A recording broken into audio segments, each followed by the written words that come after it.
આ જે સેશન અમે કરી રહ્યા છે કર્મા ફાઉન્ડેશન દ્વારા, જે છેલ્લા કેટલાય વર્ષોથી એમના માટેની જે રિક્વાયરમેન્ટ્સ હોય ડેલી રૂટીન્સમાં, વૃદ્ધાશ્રમની અંદર કે કોઈ પણ સંસ્થામાં કે ઇન્ડિવિજ્યુઅલ લેવલ ઉપર, એને કર્મા ફાઉન્ડેશન બહુ જ સારી રીતે પૂરી પાડવાની કોશિશ કરી રહ્યું છે.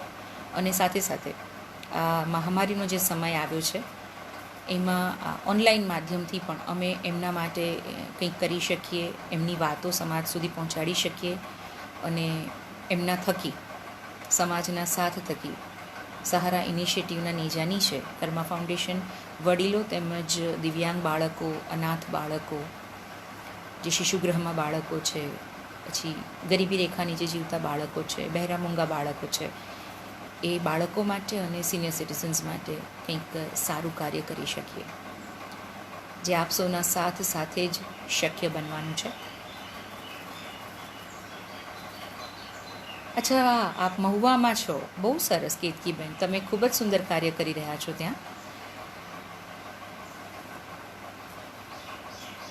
આજે સમાજમાં આપણને બધી જ પ્રકારે જે વિકાસ દેખાય છે, ચોક્કસ જ યુવાધન છે જે દેશને વિકાસના માર્ગ ઉપર મૂકે છે, પણ આજના જે વરિષ્ઠ નાગરિકો છે એ આજથી 30 વર્ષ પહેલાંના યુવાનો જ હતા.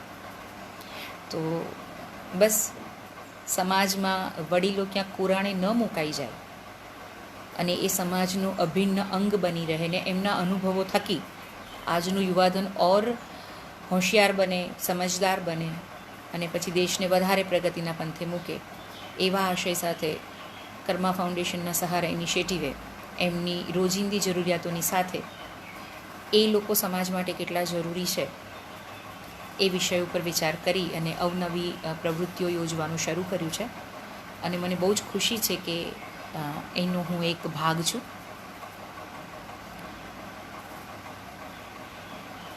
બસ એક 5 મિનિટ આપણે હજુ રાહ જોઈએ, આપણી સાથે બીજા કોઈ મિત્રો થોડા જોડાઈ જાય અને પછી આપણે આપણા સેશનની શરૂઆત કરીએ.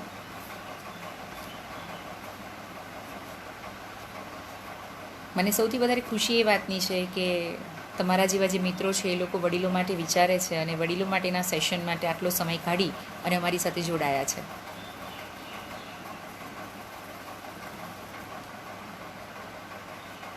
આપ ચોક્કસ જ આપના જે આપ કાર્ય કરો છો એની માહિતી અહીંયા કમેન્ટમાં આપી શકો છો અને આપને આ સેશનના અંત સુધીમાં અમારું ઈમેલ આઈડી પણ મળી જશે કે હજુ આપણે વડીલો માટે કેવા પ્રકારના કાર્યો કરી શકીએ કર્મા ફાઉન્ડેશનના નીચે, તો આપ અમને મેઇલ દ્વારા જણાવી શકો.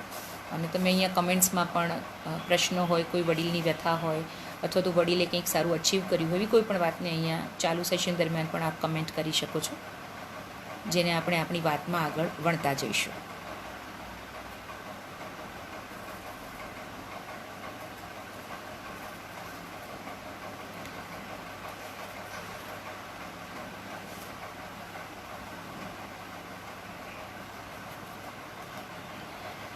ગેસ 5:02 થઈ છે, આપણે 5:05 સુધી રાહ જોઈએ છીએ.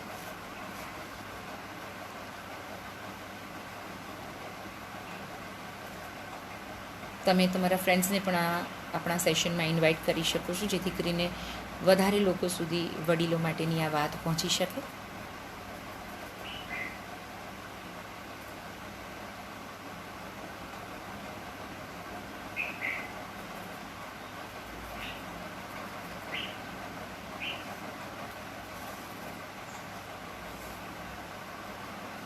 કર્મા ફાઉન્ડેશનના વિષયમાં આપે જાણ્યું હશે, અમારા પેજ ઉપર દરેક અમારી એક્ટિવિટીની માહિતી છે જ, પરંતુ સમય છે તો ફરી એકવાર હું કહી દઉં કે જુદા જુદા સમાજના જેટલા પણ અડી શકાય અને અસર કરાવી શકાય એવા ક્ષેત્રો માટે કર્મા ફાઉન્ડેશન કામ કરી રહ્યું છે, જેમાં રાઇટ ટુ ક્લીનલીનેસ છે, પ્રયાસ, જીવન સૃષ્ટિ, against depression, PI club, science club, એટલે ઘણા બધા આયામોને સ્પર્શી રહ્યું છે કર્મા ફાઉન્ડેશન. સમાજના શ્રેષ્ઠીઓ, સામાજિક સંસ્થાઓ, સામાજિક કાર્યકરો અને આપના જેવા મિત્રો થકી, જેની અમને ખૂબ જ ખુશી છે. ખૂબ જ સુંદર વાત છે કેતકીબેન, આપ ગ્રામ નિર્માણ સમાજ મહુવાના NGO સાથે જોડાયેલ છો, ખૂબ સુંદર કાર્ય કરી રહ્યા છો. ઈશ્વર આપને આ કાર્ય કરવાની હંમેશા શક્તિ આપે અને સફળતા આપે.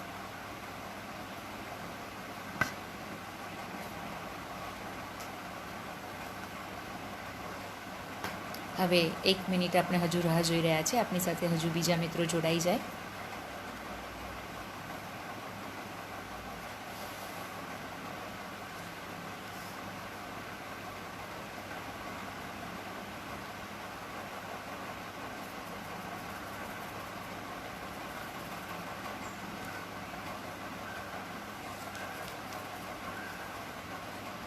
નમસ્કાર, હું વિરાજ.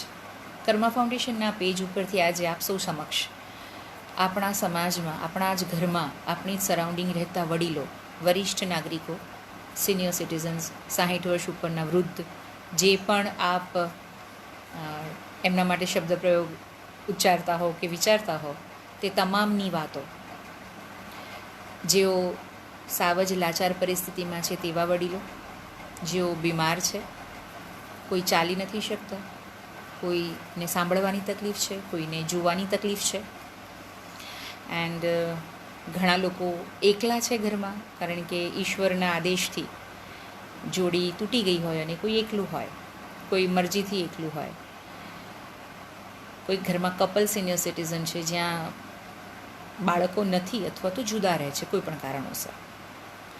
તો અમુક એવા નસીબદાર કુટુંબો પણ છે કે જ્યાં વડીલો 4 પેઢીને એકસાથે જીવીને માણતા હોય. એની સાથે સાથે આપણી સમાજમાં છે વૃદ્ધાશ્રમો, કે જ્યાં વડીલો સમૂહમાં જીવે છે આ મહામારીના સમયમાં. એટલે દરેક વડીલની વ્યથા કથા જુદી હોઈ શકે, દરેકની મસ્તી જુદી હોઈ શકે, દરેકની મૂંઝવણો જુદી હોઈ શકે, ઉંમર પ્રમાણે, એની સામાજિક અત્યારે જે વ્યવસ્થા માળખું છે એના પ્રમાણે, સાથે સાથે એમની પોતાની શારીરિક અને માનસિક ક્ષમતા પ્રમાણે. તો આવા દરેકે દરેક વડીલની વાતમાં અમુક વસ્તુઓ કોમન હોય અને અમુક જુદી જુદી.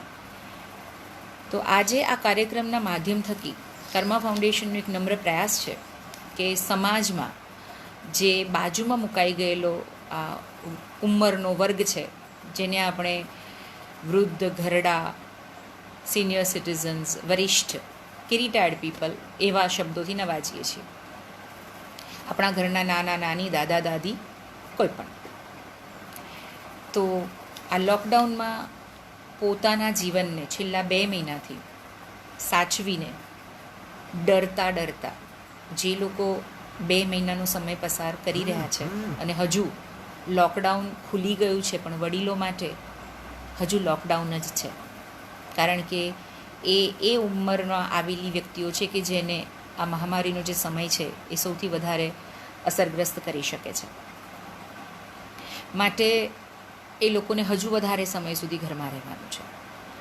જે લોકો એકલા હશે એ બીમાર ન થઈ જાય એ ડરથી ઘરમાં રહેશે, અને જે લોકો સંયુક્તમાં હશે એ લોકોને ઘરમાં યુવાનો હોવાને કારણે બહાર નીકળવાની જરૂર નથી અને કોઈ નીકળવા નહીં દે. પણ આ બધામાં પણ એમને પણ ઈચ્છાઓ છે, એમને પણ તકલીફો છે, એમને પણ મૂંઝવણો છે. એ કેવા પ્રકારની હોઈ શકે? ચોક્કસ જ આપણે સૌ આપણા ઘરના વડીલને જોતા હોઈએ અને એના સ્વભાવ પ્રમાણે આપણને સમજ પડે કે આટલી જરૂરિયાત હોય. પણ અમારી જગ્યા ઉપરથી અમે સમાજમાં વસતા, આપણી વચ્ચે વસતા, જુદી જુદી સંસ્થાઓમાં વસતા વરિષ્ઠ નાગરિકોના અત્યારે મનોદશા શું હોઈ શકે અને એમને અત્યારે કેવું લાગતું હોઈ શકે, એમની સાથે વાત કરીને, થોડી આટલા વર્ષોના અનુભવને લઈને થોડી વિગતો ટાંકી છે, જે આપ સમક્ષ હું વરિષ્ઠ નાગરિક થઈને એક પત્ર થકી આપની સાથે વાતચીત કરવા જઈ રહી છું. આશા છે આપ જોડાયેલા રહેશો. તો વડીલ પૂછે છે કે તમે સૌએ હસતા ખીલેલા તાજી સવાર જેવા માસૂમ બાળકનું સ્મિત જોયું છે? બધાએ જ જોયું હશે.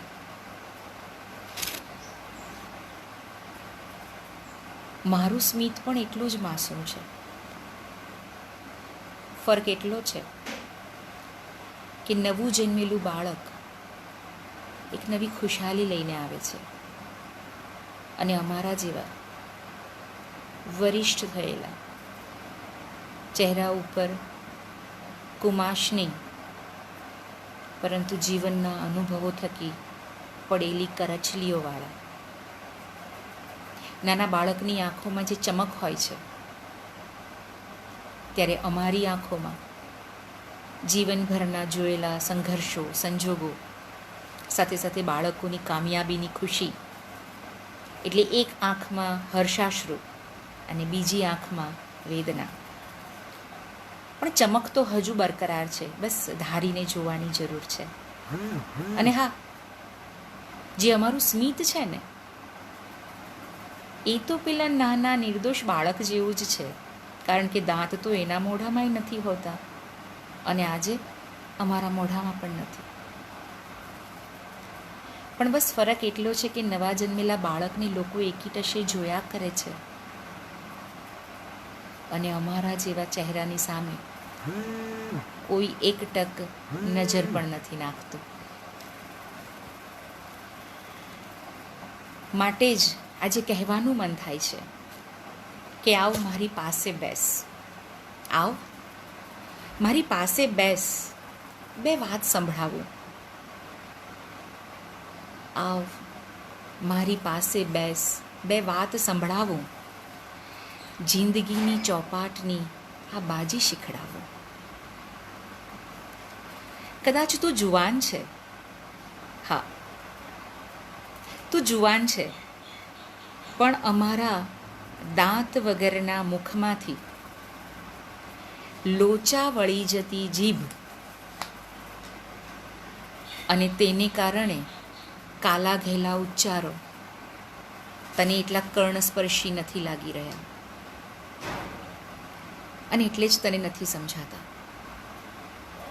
તારો વાંક નથી. વડીલ હંમેશા માફી આપે છે.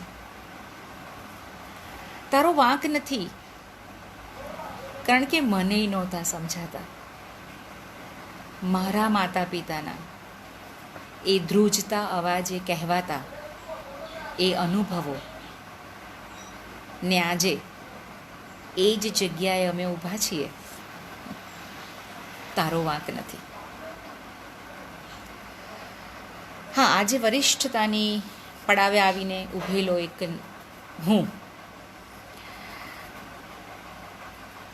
જ્યારે અમે યુવાન હતા ત્યારે કદાચ અમે પણ અમારા માતા પિતાની વેદના સંવેદના ને નહોતા સમજી શક્યા, કારણ કે સમય નહોતો. પણ આજે અમારા જીવનમાં ને તમારા જીવનમાં આ મહામારીનો સમય ખરેખર જ દુઃખદાયી છે, પણ સાથે સાથે આપણને બંનેને એકબીજાની ઓળખાણ થાય ને એના હેતુ આવ્યો છે.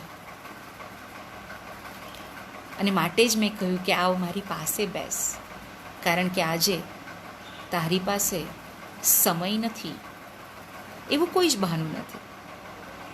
આજે મારી પાસે અને તારી પાસે, બંનેની પાસે સમય જ સમય છે. તમને લાગશે કે શું કહેવા જઈ રહ્યા છે આજના વરિષ્ઠો આપણને, એ લોકો શું માંગે છે આપણી પાસે? ક્યારેય વિચાર્યું છે?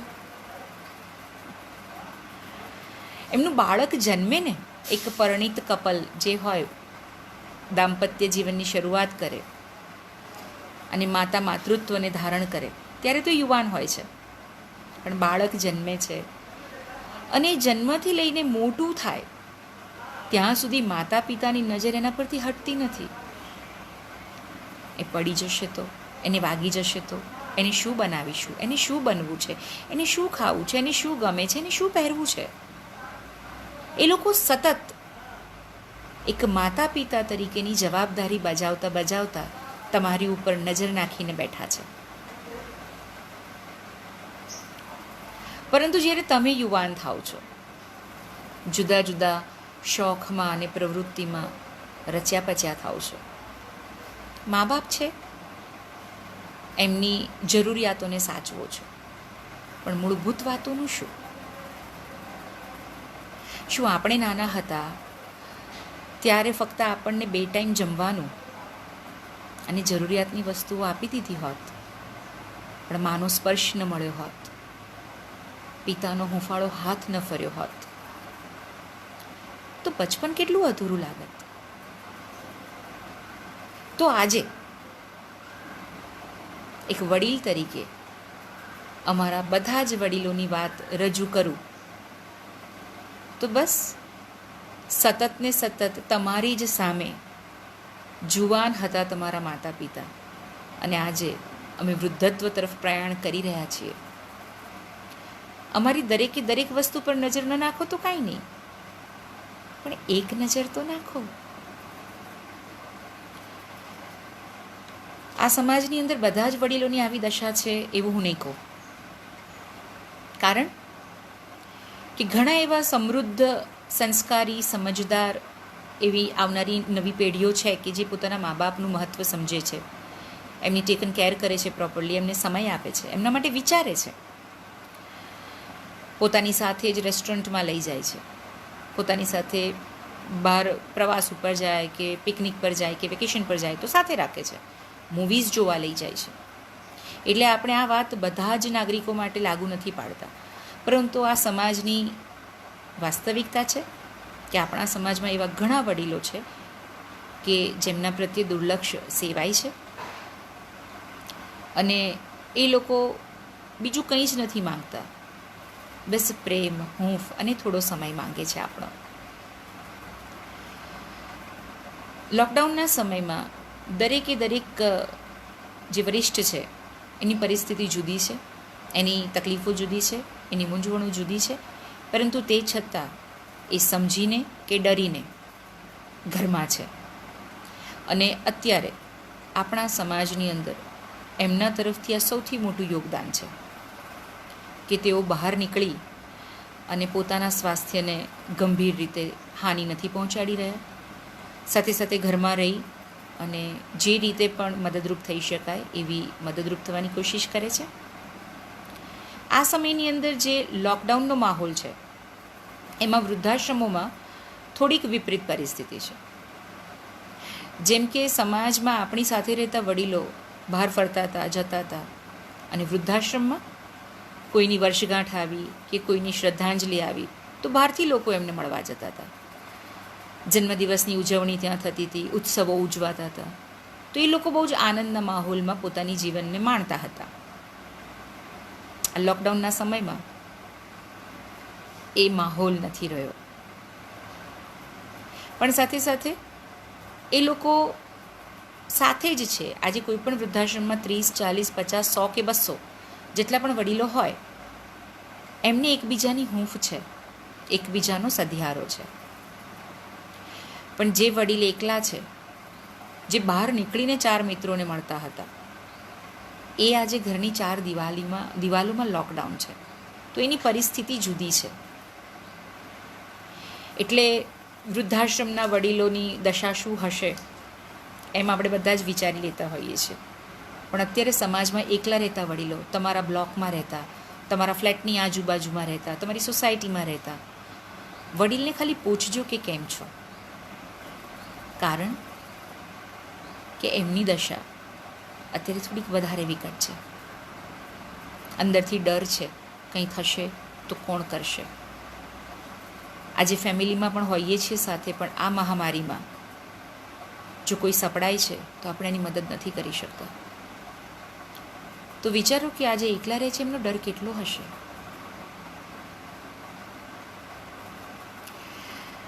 સાથે સાથે એક વાત યાદ આવી મને, આવી જ વડીલોની જે બીમાર છે અને આપણને ખબર છે કે એ બેડરિડન છે, એમને એક સરસ જગ્યા આપી દો, એ સૂઈ ગયા છે, એમને દવા આપી દો, એમની ટેકન કેર કરી લો. ખૂબ જ સારી વાત ને ખૂબ જ ઉદાત્ત ભાવના છે. આપણી જે સામાજિક વ્યવસ્થા છે, જે સંયુક્ત કુટુંબની વ્યવસ્થા છે, એ અવર્ણનીય છે અને ઉચ્ચ કોટીની કહી શકાય. બીજા દેશો કરતાં ભારત દેશમાં આ સંસ્કૃતિ હજુ આપણે બરકરાર રાખી છે, એ આપણા માટે ખૂબ જ ગૌરવની બાબત છે. પણ એક આંટી બીમાર હતા અને 2 માળનો બંગલો હતો, તો એમને બીજા માળે બહુ જ સરસ મોટો રૂમ આપ્યો. ત્યાં ટીવી છે, એસી છે અને બધી જ એમની સગવડતા સચવાય એવા સાધનો સાથેનો એ રૂમ છે. પણ એ બાએ એમના દીકરાને કહ્યું કે મને બાલ્કનીમાં મારો પલંગ મૂકી આપો, એટલે કે વરંડામાં, જે એમના નીચેના માળે હતો. તો દીકરો કે તને આટલો અલગ રૂમ આપ્યો છે તારું સ્વાસ્થ્ય જળવાઈ રહે એના માટે, અને તારે નીચે ખુલ્લા પેલા વરંડામાં આવવું છે? તો કે હા, મને વરંડામાં મારો બેડ કરી આપો. વહુ કે લોકોને જગ્યા નથી મળતી હોતી વડીલો માટે ઘરની અંદર, આપણે એક આખો અલાયદો રૂમ આપ્યો ને બા આવું કેમ કરે છે? પણ દીકરો પ્રેમાળ, એને થયું કે માં આટલું કહે છે તે પલંગને વરંડામાં મૂકતા વાર કેટલી, અને એણે પોતાની મમ્મીનો પલંગ પોતાના ઘરમાં એન્ટ્રન્સ પાસેના વરંડામાં મૂકી આપ્યો. બા એની પર બેઠા, 2 દિવસ તો બેસી જ રહ્યા અને બધું જોયા કર્યું. અચાનક 3જા દિવસે દીકરાની નજર પડી કે બા જાતે પલંગમાંથી ઉઠી અને ઝાંપા સુધી ગયા. જાતે જાતે ચક્કર મારવા માંડ્યા ગાર્ડનમાં, ખુશ રહેવા લાગ્યા, જતા આવતા દીકરાને જય શ્રી કૃષ્ણ કહેવા લાગ્યા. દીકરાના બાળકો સ્કૂલે જાય તો એમને વહાલ કરવા લાગ્યા, બાળકો આવીને દાદીને ગળે વળગવા લાગ્યા. અને ધીરે ધીરે એકાદ અઠવાડિયામાં તો બા એમની જાતે એટલા સ્વસ્થ થવા માંડ્યા કે દીકરાની વહુને પણ થયું કે 2 મહિનાથી ઉપર અલાયદા રૂમમાં બા છે, એમની તબિયતમાં કોઈ ફરક નહોતો દેખાતો. અને અચાનક શું થયું? આપણે એમને વરંડામાં લાવ્યા અને બા સ્વસ્થ થવા લાગ્યા. એક દિવસ સાંજે દીકરો આવતો હોય છે અને પૌત્ર બૂમ પાડે છે કે બા મારો દડો ફેંકો ને.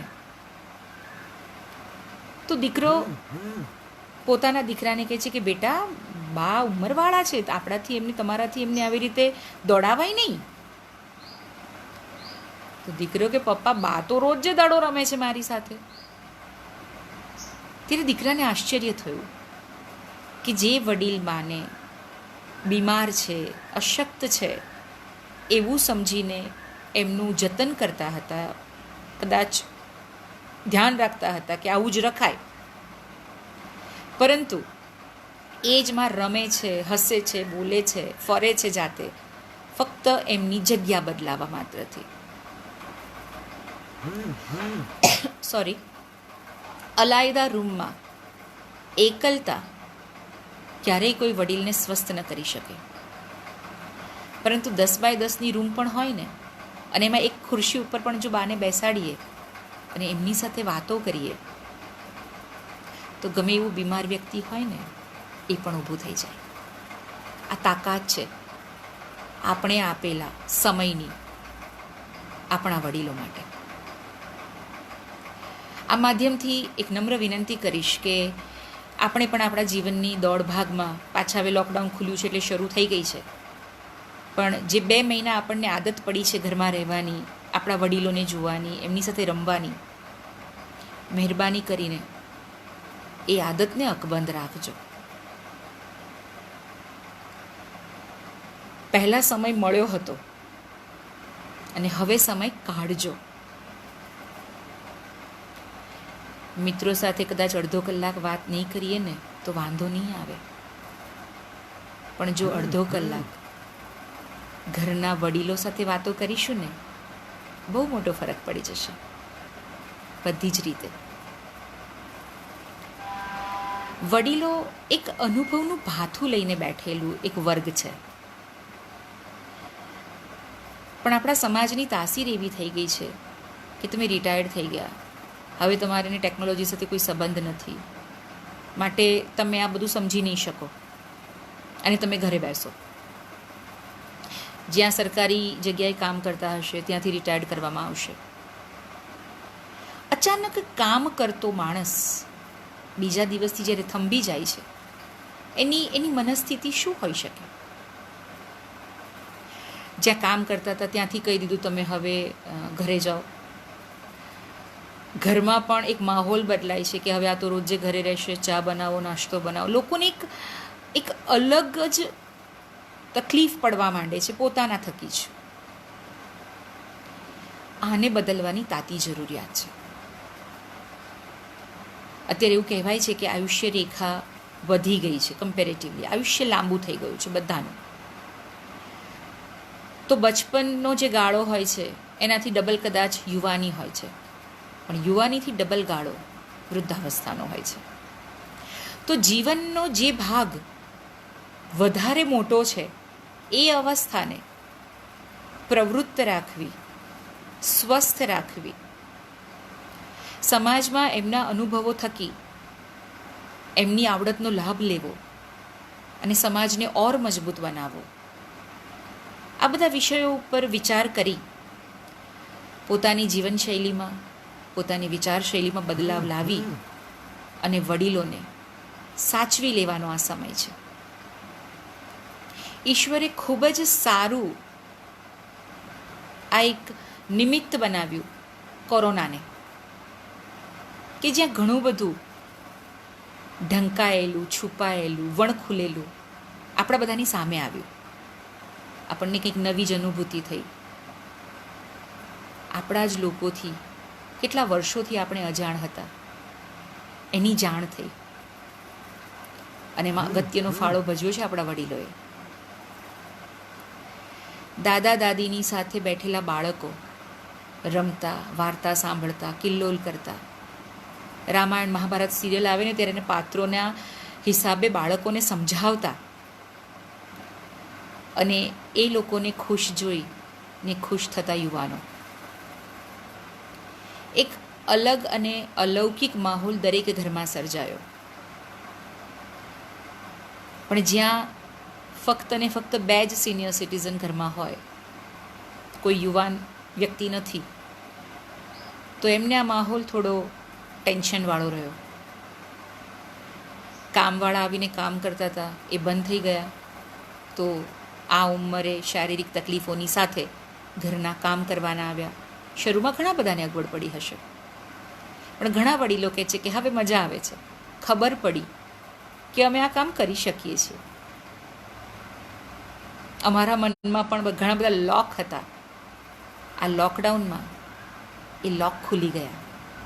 પોતાની ક્ષમતાનો પરિચય થયો, પોતાની શારીરિક શક્તિનો પરિચય થયો, પોતે માનસિક રીતે કેટલા સ્વસ્થ રહી શકે છે આવા સમયમાં એનો પરિચય થયો. જેની સાથે વર્ષોથી કદાચ વાત નહોતી થઈ શકી, અથવા તો બહુ જ નજીક હોવાને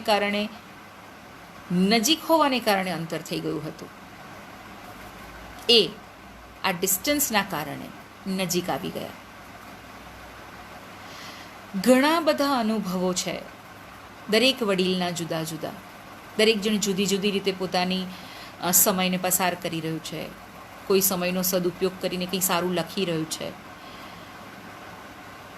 આ વડીલો આપણી ધરોહર છે, એમની પાસે ઘણું છે શીખવા જેવું, અને એ સમજવાની આપણને સૌને જરૂર છે. એક વડીલ કહે છે, મારી ઉંમર વધી છે, શરીરની, મનની નહીં. હું હજુ પણ તમારી સાથે ગિલ્લી દંડા રમી શકું છું, મને રમાડો ને. મને પણ ક્રિકેટ રમવું છે, મારે ફૂટબોલને કિક મારવી છે. અરે તમારી ક્રિકેટની ટીમમાં લઈ લો, અમ્પાયર તો અમ્પાયર, પણ તમારી સાથે જોડાવું છે. તમે કમ્પ્યુટર પર શું જુઓ છો, મને પણ બતાવો ને, મારે પણ શીખવું છે. અને આ જે એક નવી શરૂઆત થઈ છે તમારી સાથે જોડાવાની, યુવાનોની સાથે વડીલો જે જોડાયા છે, આ જોડાણ બરકરાર રાખવાની આપણા સૌની નૈતિક અને સંવેદનશીલ ફરજ છે. મેં પહેલાં પણ 2 પંક્તિ ટાંકી હતી કે કવિ શ્રી રાજેશ વ્યાસ મિસ્કિનજીએ એક સરસ કવિતા લખી હતી કે ખાંસે છે વૃદ્ધ ફાધર એ ઓરડો જુદો છે. ખાંસે છે વૃદ્ધ ફાધર એ ઓરડો જુદો છે, ને બેસે છે ઘરના મેમ્બર એ ઓરડો જુદો છે. એક એક શ્વાસ જાણે ચાલી રહ્યા પરાણે, એક એક શ્વાસ જાણે ચાલી રહ્યા પરાણે, ઘરમાં ને છતાંય બેઘર એ ઓરડો જુદો છે. મહેમાન કોઈ આવે ને વાતો જૂની સુણાવે, પળભર બદલાય એ ઓરડો જુદો છે. અને અંતમાં બે લીટી એવી છે કે ફાધરના ગયા પછી કવિ લખે છે કે હવે ખર્ચો કરી સજાવ્યો, હવે ખર્ચો કરી સજાવ્યો ને ખરીદી લાવ્યા છે ઈશ્વર, એ ઓરડો જુદો છે. આ લોકડાઉને આ તમામે તમામ ઓરડા જે જુદા હતા ને એને ભેગા કરી દીધા છે. અમે તમામ સિનિયર સિટીઝન્સ આ પત્ર થકી આપને કહી રહ્યા છીએ કે જ્યારે હવે જુદા ઓરડાના એક કર્યા છે તો જે બીજો અળગાવ છે ને એને પણ એકાકાર કરી દો. અમે બાજુમાં મૂકવાવાળા નથી, તમારી સાથે રહેવાવાળા લોકો છીએ.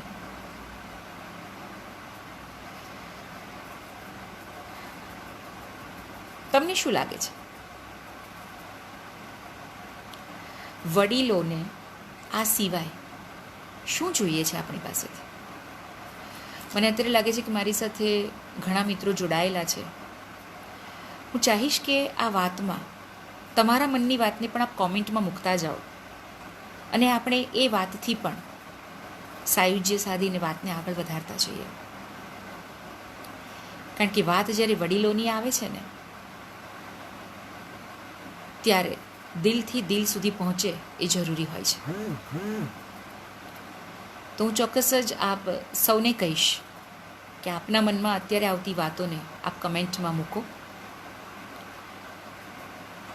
જે પણ લાગણી છે, જે પણ સંવેદના છે એને વહેવા દો. એકવાર વહેતી થશે ને તો સમાજમાં દિલો સુધી પહોંચશે. મને ખૂબ જ ખુશી છે કે કર્મા ફાઉન્ડેશન સહારા ઇનિશિયેટિવની નીચે વડીલો માટે ખૂબ સુંદર કાર્ય કરી રહ્યું છે અને હું સદભાગી છું કે એનો હિસ્સો છું.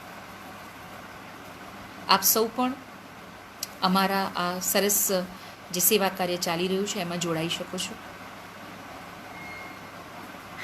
તમારા સજેશન્સ, તમારા અનુભવો, કોઈક પ્રસંગો એ આપને આ સેશન દરમિયાન આપણને અમારું કર્મા ફાઉન્ડેશનનું ઈમેલ આઈડી પણ આપને અમે મૂકીશું અને આપીશું, એના ઉપર મોકલી શકો છો. વડીલોની વાતને આગળ વધારીએ તો હું એવા વડીલોને ઓળખું છું કે જેઓ અત્યારે કેવી રીતે પોતાનો સમય પસાર કરે છે એવી જાણવાની ઈચ્છા થાય. તો ઘણા લોકો છે જેઓ રસોઈમાં નવી નવી રેસીપી શીખી રહ્યા છે. ઉંમરના 75મા વર્ષના પડાવે પણ તેઓ બિસ્કિટ, કેક અને બેકરી આઇટમ શીખી રહ્યા છે. ઘણા વડીલો ગાય છે, મ્યુઝિકલ ઇન્સ્ટ્રુમેન્ટ બગાડે છે, ઘણા શીખે છે, ઘણા વાંચે છે, ઘણા લખે છે, ઘણા દોરે છે, ઘણા એકબીજાની સાથે રોજ જે વાતો કરે છે. જે જોઈન્ટમાં છે એ લોકો બાળકો સાથે બાળક થઈ જાય છે ને યુવાનો સાથે યુવાન. બહુ વાલકુડા હોય છે વડીલો. એમની વાતોને સાંભળીએ ને ત્યારે એમ થાય કે અનુભવનો આખો સાગર ઉમટે છે. એક પુસ્તક વાંચો તો એ પુસ્તક એ વિષયનું જ્ઞાન આપશે, પણ એક વડીલને વાંચશો ને તો એના જીવનમાં બનેલી ઘટમાળના, સંઘર્ષોના અને સંજોગોના કારણે જુદા જુદા વિષયોનું જ્ઞાન આપશે. જ્યાં પણ પૂછો ત્યાં એમનો આગવો અનુભવ અને આગવી સમજ. તો ત્યારે ચોક્કસ એવું લાગે કે પુસ્તકો વાંચવા જોઈએ, એ આપણા સારા મિત્ર છે. અને વડીલો વાંચવા જોઈએ, એ આપણા શ્રેષ્ઠ મિત્ર છે. ગણપતિ દાદાએ પણ કહ્યું હતું, જ્યારે શંકર ભગવાને પ્રથમ પૂજ્ય આરાધ્ય દેવ કોને બનાવવા એના માટે જ્યારે એક પ્રતિસ્પર્ધા રાખી, તો કે આ સંસારની જે 3 વાર પરિક્રમા કરીને આવશે એ પ્રથમ પૂજ્ય આરાધ્ય દેવ બનશે. ત્યારે કાર્તિકેય ઉપડી ગયા આખા સંસારની, આખા વિશ્વની, પૃથ્વીની પ્રદક્ષિણા કરવા માટે. અને ગણેશજી બિચારા નાના, અને એમને થયું કે બધા દેવો જતા રહ્યા છે તો જવાબદારીઓ કોણ સંભાળશે.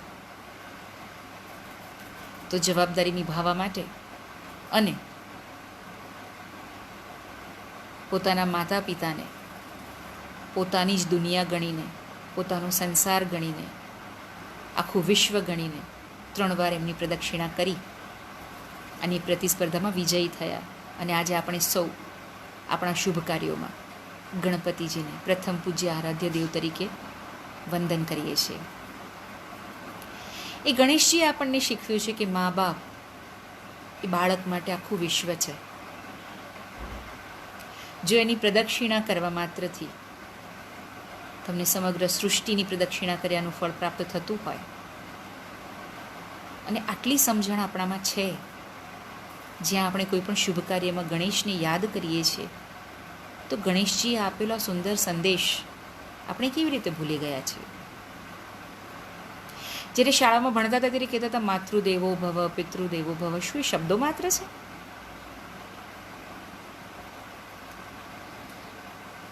આજના વડીલો આ પત્ર દ્વારા આપણને એ જ કહે છે કે આદિકાળથી માતા પિતાના મહત્વને ઈશ્વર સમાન ગણાવ્યું છે. અને આજે આપ જુઓ, ઘરમાં બેઠેલા મા બાપ સામે નજર નાખવાની જેની પાસે સમય નથી, એ ઘરેથી નીકળીને મંદિરમાં જાય છે, ઘંટ વગાડે છે, ભગવાન પાસે હાથ જોડીને ઊભા રહે છે અને પથ્થરમાં બિરાજેલા દેવને વંદન કરે છે, પ્રાર્થના કરે છે, આજીજી કરે છે, માંગે છે. ત્યારે તમારા ઘરના સોફા ઉપર બેઠેલા અમને ચોક્કસ એવું લાગે છે કે ઈશ્વર તે અમને તો બનાવ્યા, પણ તારી જગ્યા તે અનોખી જ રાખી. અમે તો કહેવા માટે દેવ રહ્યા, અમારા સંતાનો તારા સુધી તો આવે છે, બસ અમારા ઉપર એક નજર નાખીને આવે ને તો અમને વધારે ખુશી થાય.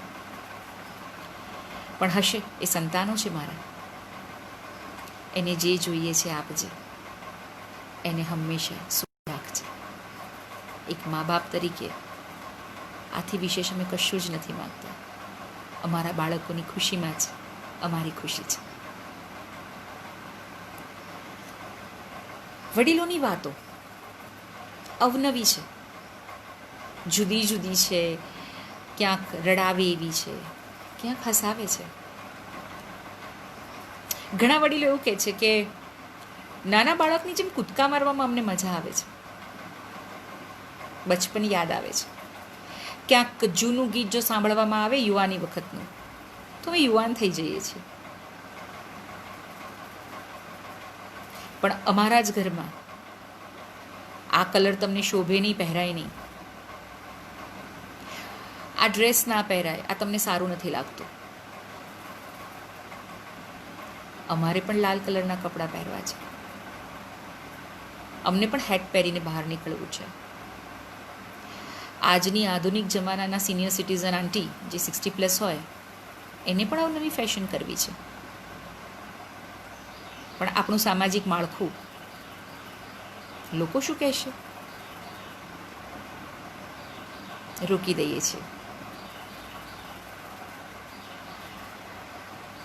વડીલોએ આખી જિંદગી પોતાની જવાબદારી નિભાવી છે, પોતાના બાળકો માટે જોઈતું બધું જ કર્યું છે, એમને આપ્યું છે. અને હવે એ લોકો માંગે છે પોતાની સ્વતંત્રતા. જવાબદારીઓ પૂરી થઈ ગઈ છે અને જિંદગીના કેટલા વર્ષો બાકી રહ્યા છે એની ખબર નથી. 100 વર્ષનું દરેકને થવું છે, પણ દરેક થઈ શકતા નથી. તો માટે ક્યાંક વડીલોને એવું લાગે છે કે હવે જિંદગીનો જે આયામ અમારી પાસે આવ્યો છે એને અમારી મરજીથી જીવવા દો. અમારી ખુશીઓમાં તમે પણ ખુશ થાઓ, જેમ તમારી ખુશીઓમાં અમે ખુશ થઈએ છીએ. અમે જો તમારી સાથે મ્યુઝિકલ ઇવેન્ટ માણી શકતા હોઈએ કે તમે ઘરની અંદર ટીવીમાં જે જોતા હોય જોઈ શકતા હોઈએ, તો ક્યારેક અમે ભક્તિ સંગીત માણતા હોઈએ તો તમે પણ એમાં આનંદ લેતા થાઓ ને. અમારો સાથ આપો ને. મનુષ્ય જીવનની અંદર આપણે માણસ બનાવ્યા છે ભગવાને, ત્યારે માણસ થઈને માણસનો સાથ આપીએ, માણસની સાથે રહીએ, આપણા વડીલોને સાચવીએ, એમના મનની વાતોને સમજીએ, એમને આશ્વસ્ત કરીએ. જે મા બાપ આપણે નાના હતા ત્યારે કે ચિંતા ના કર, અમે બેઠા છીએ. આજે ધ્રુજતા હાથે જ્યારે લાકડી પકડતો પિતા ડોલી જાય ને, ત્યારે બસ એટલું કહીએ કે ગભરાશો નહીં, અમે છીએ તમારી સાથે. ત્યારે વડીલને લાગે કે અમારું જીવન ધન્ય થઈ ગયું. કારણ કે જ્યારે કોઈ નથી હોતું ને, એ અભાવ વડીલના સ્વભાવ પર બહુ જ પ્રભાવ આપે છે. અને પછી સમાજમાં એવું કહેવાય છે કે આ તો 60 ના થયા ને બુદ્ધિ નાસી ગઈ છે. એકચ્યુઅલી એવું થતું નથી હોતું, આપણે જ જવાબદાર હોઈએ છીએ.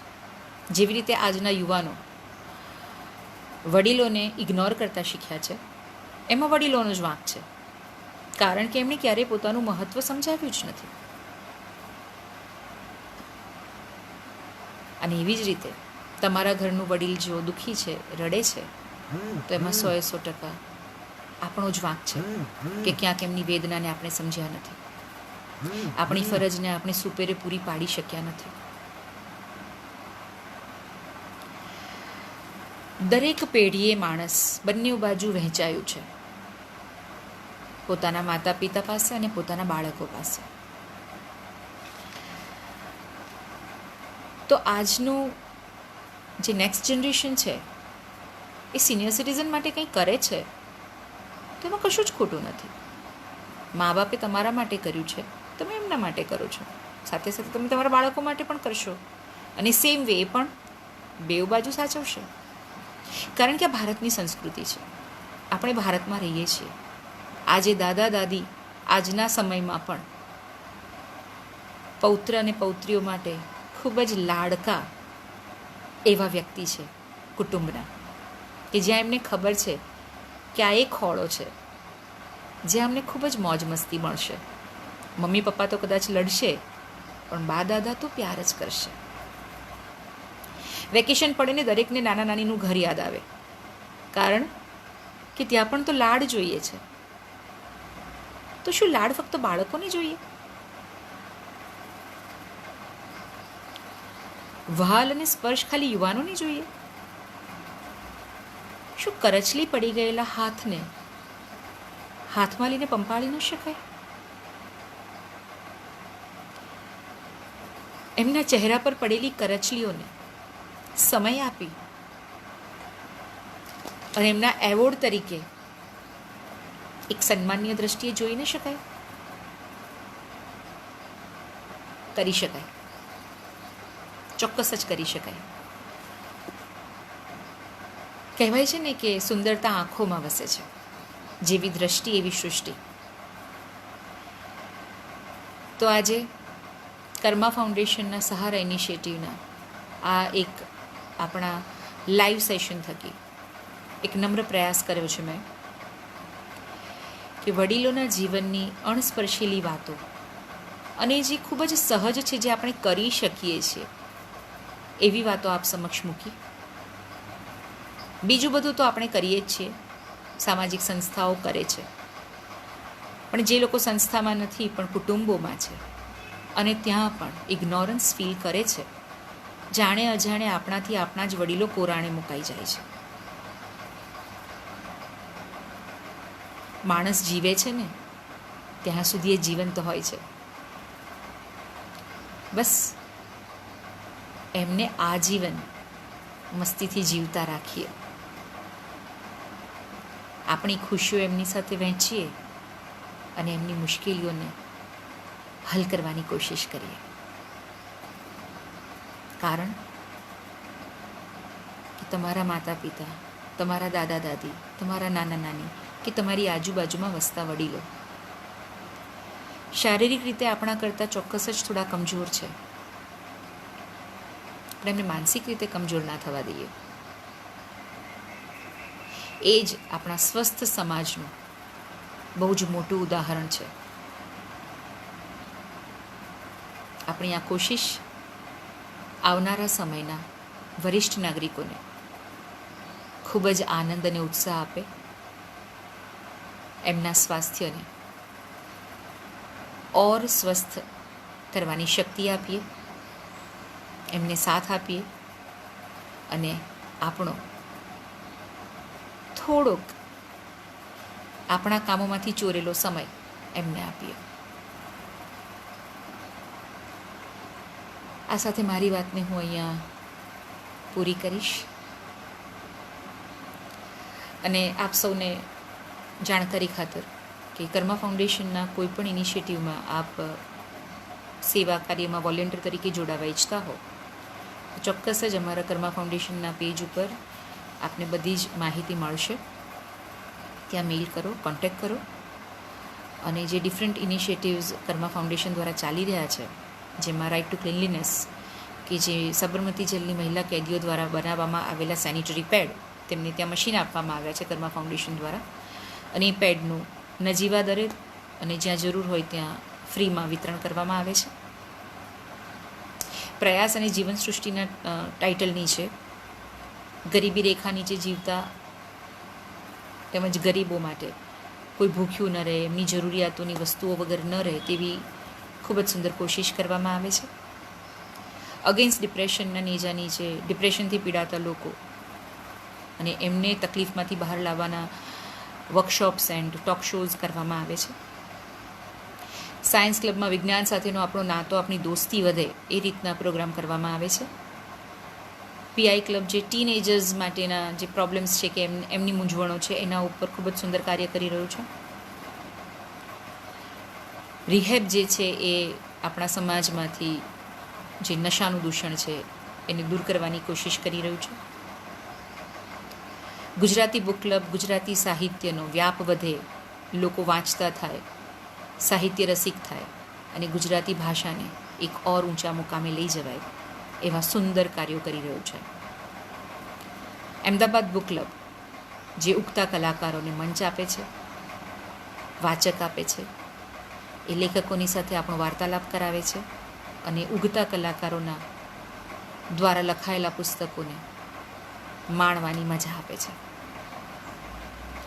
અને સહારા ઇનિશિયેટિવ દ્વારા સમાજનો સૌથી મોટો વર્ગ જે સિનિયર સિટીઝનનો છે, એમની જીવન જરૂરિયાતની જે પણ રિક્વાયરમેન્ટ્સ છે સંસ્થાઓમાં એ જાણીને અને જે દિવ્યાંગ બાળકો, અનાથ બાળકો, બહેરા મૂંગા બાળકો, અંડર પ્રિવિલેજ બાળકો, મંદબુદ્ધિના બાળકો, એ તમામ બાળકોની જે રિક્વાયરમેન્ટ્સ હોય છે એને પૂરી કરવા માટે કાર્ય કરી રહ્યું છે સમાજની મદદથી. અને છેલ્લા 1 વર્ષથી આ બંને વર્ગ માટે જુદી જુદી પ્રવૃત્તિઓ કરવાનું કાર્ય કરી રહ્યું છે. અત્યારે લોકડાઉનનો સમય છે, મહામારીનો સમય છે, ક્યાંય પ્રત્યક્ષ જઈ નથી શકાતું અને માટે જ આ માધ્યમ દ્વારા સિનિયર સિટીઝનની વાતો, એમની વ્યથા, એમની કથા આપ સુધી પહોંચાડવાનો અમે નમ્ર પ્રયાસ કરી રહ્યા છીએ. જૂન મહિનામાં પણ અમારું એક સેશન આવશે સિનિયર સિટીઝન માટે, જેમાં અમે લાવી રહ્યા છીએ કે જે વૃદ્ધાશ્રમમાં વડીલો રહે છે, કે જે સોસાયટીમાં જે આજે આપણે મુદ્દો ઉપાડ્યો છે એ મુદ્દા ઉપર સર્વે કરી અને એના સમાધાન, જો કોઈ તકલીફો છે તો એનું સોલ્યુશન શું હોઈ શકે, અને જો કંઈક અલગ અને અનોખી પ્રવૃત્તિઓ છે તો એને સમાજની માહિતી પહોંચાડી શકીએ, જાણકારી આપી શકીએ કે વડીલો આટલું આટલું કરી રહ્યા છે. એ બાબતનું એક આખું સેશન અમે જૂન મહિનામાં કરવા જઈ રહ્યા છીએ. આપ કર્મા ફાઉન્ડેશનનું પેજ જોતા રહેજો એટલે આપને એની માહિતી વિસ્તૃત પ્રમાણમાં મળતી રહેશે. સાથે સાથે જૂન મહિનામાં બાળકો માટે જે કામ થઈ રહ્યું છે દિવ્યાંગ બાળકો માટેની, તો એમની સંસ્થાઓમાંથી પણ સર્વે કરી અને એમને મદદરૂપ થઈ શકાય અને એમને એન્ટરટેન કરી શકાય એ રીતનો એક ઇવેન્ટ અમે લઈને આવી રહ્યા છે કર્મા ફાઉન્ડેશનના પેજ ઉપર. તો ચોક્કસ એમાં પણ જોડાજો. અને આ તમામ બંને જે અમારી કાર્ય કરવા માટેના જે માધ્યમ છે, બાળકો અને વડીલો, તમારી સરાઉન્ડિંગ કોઈની કોઈ તકલીફ હોય, કોઈ સમસ્યા હોય કે કોઈ સરસ એક્ટિવિટી કરતું હોય, તો એની જાણ પણ અમને અમારા ઈમેલ આઈડી ઉપર આપ મોકલી આપશો તો અમને બહુ જ ખુશી થશે અને એ વાતને પણ અમે અમારા આવનારા સેશનમાં સમાવિષ્ટ કરીશું. આપ સૌ મારી સાથે જોડાયેલા રહ્યા, મને ખૂબ ધ્યાનથી સાંભળી. અને મેં અહીંયા કમેન્ટ્સમાં જોયું છે કે જયેશ મોરીજી, વાહ બેન, થેન્ક યુ સો મચ જયેશભાઈ. સુધીર મોદી સર, અચ્છા Naina aunty, thank you so much. ઉષાબેન, thank you so much. Snehal sir, wow, thank you so much sir. Mitali Mehta Dave, thank you, અમારી સાથે જોડાયેલા રહ્યા. નિશાચંદ્ર આંટી, ખૂબ ખૂબ આભાર આપનો. આઈ હોપ કે આપને સૌને આ સેશનની અંદર જે વાત થઈ વડીલોને સ્પર્શવાની એ ગમી હશે અને આવનારા સેશનમાં એમની વ્યથા, એમની મુશ્કેલી અને એના સોલ્યુશન્સની સાથે અમે હાજર થઈશું અને એમની તકલીફોને દૂર કરવાની આ માધ્યમ દ્વારા થઈ શકે એ રીતે દૂર કરવાની કોશિશ કરીશું. તો થેન્ક યુ સો મચ, આપે મને સાંભળી અને મારી સાથે રહ્યા. Thank you.